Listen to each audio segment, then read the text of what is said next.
โอ้อาซิเทียนเฮ็ดหยังนี่โอ้พี่น้องเอ้ยดิปลาโคใหญ่ปลาโคใหญ่พี่น้องเจ๋งอะไรปลาโคใหญ่หมกปลาซิวด้วยพี่น้องเด้ออันนี้หมกปลาซิวนะพี่น้องเนาะนี่ได้ปลาซิวมาพี่น้องหมกเด้อพี่น้องเด้อแล้วก็มีปลาคอนี่กินแซ่บๆเลยพี่น้อง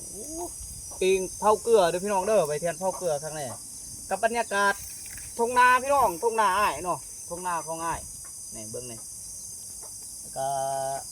กินอยู่ทุ่งนาเลยพี่น้องเด้ทางนั้นกับเทียงนานี่พี่น้องเอ้ยฝาก FC มากินน้ำกันเด้อพี่น้องเด้อกับปิ้งป่าเด้อพี่น้องเนาะแซ่บๆบรรยากาศโอ้บ่ต้องมีหยังหลากหลายพี่น้องเอ้ยกินอยู่ทุ่งนากินแบบธรรมชาติ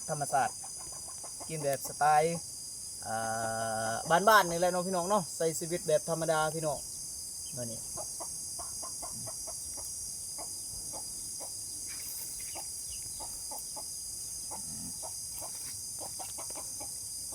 ของกินกินง่ายๆ